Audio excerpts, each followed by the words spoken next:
Welcome to the Soto and Chad Show, where we just talk about whatever's on our minds in the moment. And today, on this video, we just talked about the movie No Holds Barred. And by the way, go check that out. Rotten Taste, very horrible movie, but I don't want to get into the movie. Are you It got sure? us. No, no, no. We've done it. It's past us. But I kind of Yes. want to talk us, Thank God. growing up wrestling fans, some of our favorite moments. And we just want to talk wrestling because, I grew Hmm. up a wrestling fan in the 80s. I was a Hulkamaniac. I loved Macho Man. I think I said a little bit about that, but Soto, I know you said in the last video what got you into wrestling, but what Yeah. what were your first memories of wrestling? Like what characters or excuse me, wrestlers did you like best? So again, just like I talked about in the other video, I really started off with WCW.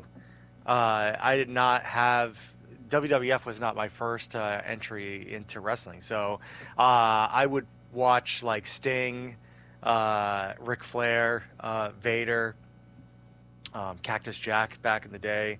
WCW would also like go to Japan and they would have like Japan pay-per-views. And I would like Great Muta there and also Jushin Liger because they were like I think we talked about it. It was just like cartoon characters, right? Mm-hmm. And so I started off with WCW. WCW played, I want to say, on TBS every Saturday night, like at 5 o'clock. They had Saturday Night Wrestling on TBS, and then WWF had their noon show on Saturdays too. So Saturdays was like pretty much my big wrestling day. But I would kind of search for. I was like obsessed with wrestling in any form. So I would watch things that were on like late at night on random channels and watch random leagues of people like wrestling there too. So, um, I didn't really like, again, my first entry point into WWF wasn't until a little bit later. But once I did get into WWF, um, I started renting the old videos from Blockbuster Video of the old pay-per-views and rewatching those. And that's where I ended up liking my favorite wrestler from WWF growing up was the Ultimate Warrior. I actually thought Hulk Hogan was annoying. And when Warrior beat Hulk Hogan, and I think it was at WrestleMania, Yep, it was like WrestleMania the first 6. time that I saw Hulk Hogan like lose. That's what really cemented it for me with the Ultimate Warrior side. So, again, started off WCW, then moved to WWF, still keeping a little WCW on there, and then we'll talk about what happened later on because like I feel like those are so many different eras Oh yeah. So, in there. You know what I mean? so I was opposite of you. I did not get into WCW until my college years, and Ooh. well, what had happened, and I'll explain. But yeah, so I didn't really, I knew of it a little bit, but yeah, so WWF, I had a friend, and I watched WrestleMania 3.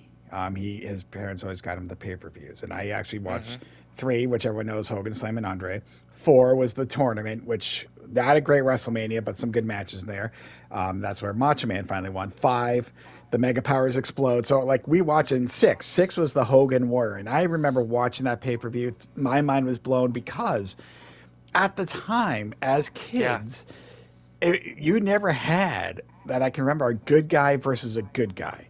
It Hmm. was always, Hulk Hogan trying to overcome, or even the smaller character. It was always, I know face versus heel, good guy versus bad guy. This is Sure. the first two megastars, and yeah, the fact that Warrior and One Clean was big, and I was like, yeah, like you, I remember Ultimate Warrior, doing the things with the ropes, like never could understand Yeah. a fucking word that guy could say. His promos were off the No. charts though, but you felt it. You just felt it. And I think the last pay per view I personally saw, I know my parent was WrestleMania 7, which people don't know it's Hogan versus Slaughter, but they had because of Desert Storm and everything, they had to go to a smaller venue. There was a lot of issues because Slaughter turned against U.S. and Yes. so Yep. I was big I in remember that actually. the golden era. Once I kind of hit maybe late junior high, early high school, I I stopped loving wrestling. I stopped watching. So, Yeah. newsflash: I did not watch the Attitude Era. I did not watch Wow. Stone Cold. I did not watch The Rock. And then when I went to college, I went to college, went to WCW show, and I'm like, sure, why not? And that's when I learned about the NWO, and then I got into wrestling again. WCW, and then I pretty much Yeah. have followed it for a while. Every now and then I kind of still look, but yeah. So I will tell you, I could care less about that. I mean, I watched them at the end. I know what Wow. happens, and a lot of people are like, "Yeah, that's the best era." I said, "Yeah, but I've watched some matches back, and yeah, there are some good ones, but I'm like." There's a lot of quick ones. Like the quality of wrestling isn't the same now. They went from, Oh, now, dude, now, no, well, no, I, no, absolutely not. Like the older ones were, you're 100% right. yeah, The older like stuff had crazy shit, and I think pre-Attitude Era, I want to say, was like the Shawn Michaels and the Bret Hart feud, yeah, that kind of, yeah, which I right think was before, like the last. That was like the last of the classic stuff because I swear, and I know this, they had like an hour-long Iron Man match where it was like basically whoever gets as many like pins like wins and shit like that, and that shit was Mhm. like, dude, an hour-long Hour long. match, unheard of. Like, Yeah, and maybe you know what? For me, I've watched the Attitude Era because I felt that wrestling had grown up with me. So yeah, as I was, you know what I mean? So like it had an arc that was, yeah, like of course I went through this little time, I was obsessed with wrestling, then I gave wrestling a little bit of break, and then I came back to it. Um, and I knew Stunning Steve Austin from WCW, and then he had come to WWE and he was the ringmaster or some shit like that. And yep. then one day, randomly on a Saturday match, they're like, he's going by Stone Cold Steve Austin now, and he debuted the Stunner, and it was whatever. He was this new guy. Um, that whole era, like for me growing up, the only time that you could see resolutions to these storylines, you had to buy the pay-per-view, and my poor fucking mother had to buy these fucking things for me every month, and she would buy the WCW and the WWF one. That was like fucking $60 back then. I don't Yeah, even know what it costs right now, but like that was 60 fucking dollars back then. I was like making my mom pay $60 a month so I could see the completions of storylines that are set up through all the other shows that happen on Saturday. Like you knew like when you watch WWF on a Saturday at noon, that hour-long show, you would see promos, you would see a couple matches against jobbers, but you knew that the storyline wasn't going to advance until they got to the pay-per-view because everything else was just set up, trash talking, interfering in other matches, things like that, things to build up the payoff so that you have to pay for this pay-per-view. And in the late 90s and the Attitude Era, what I liked about it is that they started having storylines completed and shit like that on Monday Night Raw. So if you were watching Monday Night Raw, and like I was religiously, people could lose the championship belt on Monday Night Raw. That never happened on Saturday afternoon shows when I was growing up.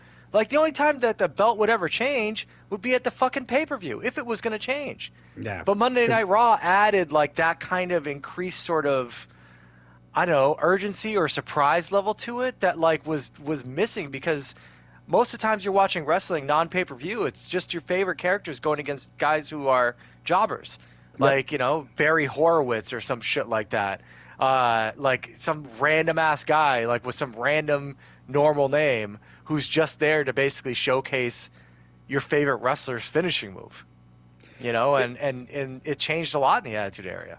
No, I agree, and I think the introduction of Monday Night Raw and eventually WCW Monday Nitro changed a lot for wrestling. Having those weekly shows that were actually pitting two guys against each other that had a Yes. chance to win, and it kind of made there's more stakes. I mean, stakes as far as just maybe the watcher, like oh, because you're right. When I used to watch as a kid, outside of the pay-per-views, like I love the Royal Rumble, I love Survivor Series, I love the Of concept of course. all this, and but when like you said Saturday, yeah, no, it was just your favorite guy, few moves, finisher, done. It was all about whatever promo, but yeah, nothing major happened except for the pay-per-views, and having Yeah. these Monday night shows really changed. And yeah, once I kind of got back into it, like I said, in college and learning more about WCW and watching NWO, watching Sting, and I think I just became a fan. I just felt going kind of growing up from because again, the '80s were all about characters, like the good guys, the bad guys, the Oh yeah. gimmicks.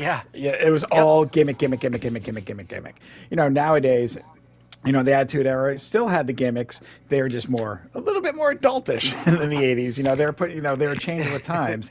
There's a But gray yeah, so area, you know? yeah, and that was great because that's why it's considered one of the best. People were like, finally something that's different. By watching, I think these wrestling matches, yeah, there was a few good ones from the past. I remember watching Savage and Steamboat was always an all-time Oh my classic to me. God, Still one dude. of the best. Um, Amazing. Even Savage and Hogan at 5 was great. Um, but I think watching when I got into WCW in college, I'm like, man, these are weekly good matches. They're not just filler. They're not just dumb shits. Hey, let's just do a few Hmm. body slams. The jobber gets one punch in, whatever. So yeah, having these week continuation of the stories. Now, yeah, the pay-per-views were like $50. The last pay-per-view I got, 50 like bucks? Yeah, they maybe. were at one time, but WrestleMania 7 I Yeah. know was $25 because it was a birthday present. Now you just have like the monthly, whether I don't know where it's at now. I know it's going to Netflix, but Peacock, and you can just watch the pay-per-views. You don't pay for them anymore as long as you got the monthly Oh, subscription. wow. So I don't know when I think the pay-per-view model changed. When they got the WWE Network. I'm not too sure, Okay. but yeah. So either way, yeah. But you're right. People were paying 50, probably 60, $70 for WrestleMania just to finish Yeah. a story, and doing that during the Attitude Era, during those late '90s. They were doing it every friggin' month. I'm like, Jesus Christ, people can go broke, just from Oh, I that. didn't even bother back then. I did at that time. I didn't even buy the pay-per-views because I was like, the thing about the Attitude Era too is that the internet started getting into wrestling, Hmm. and so with the internet comes spoilers. Yep. So you would kind of already like you would hear what was going to happen, or you would just find out about it the next day because they would just Monday Night Raw was now the next day after a pay-per-view. Hmm. So whatever happened at the pay-per-view on Sunday night, like it would immediately be addressed on Monday Night Raw. And so I found that there was less of a need for me to watch the pay-per-views as I got older, because their free product, which was on USA for a while, to me was perfectly fine. And I would switch back and forth between Nitro and Raw, um, as well. But the internet just kind of, that's when I started to kind of lose it a little bit because you get into Wrestling Observer and shit like that, and then you see rumors and spoilers and how things are happening behind the scenes, and I don't know, it took the surprise out for me a little bit, and that's why my interest started waning on that. No, and I can definitely see that. And the internet definitely has changed a lot of, not just obviously wrestling, but a lot of events, but wrestling in Oh particular. yeah, Yeah, because you hear like I said, the insiders, they know, and you can kind of get a feel of who's going to win. And the element of surprise is gone for the most part. I mean, yeah, obviously they can still throw curves or there's speculations, but either way, yeah, I think because I think I continued watching through the 2000s to the 2010s, maybe around then is when I yeah, stopped watching because I was still following after the Attitude Era. Because to me, and I remember this when WCW finally went out of business, and yeah. Vince McMahon and they bought WCW, and there's Hmm. that storyline which infamously failed, but at the time was huge. The fact that Shane McMahon bought WCW and they were going to do like this Yeah. inter-promotional war. Like it was simulcast. It was well done as far as a good surprise. And I was like, holy shit. This was like, to me, like, I don't know, a very big moment at the time. Now, yes, they Oh, fucked it's it up huge. because you wanted Sting, you wanted Goldberg, and you got all the kind of the mid carders. It just didn't work. But at the time, I was like, oh my god, this is great, and I still loved it. And I followed the WWE afterwards. But after a while, I think like I said, nowadays I might just read what's going on, but I do not follow it like I used to. But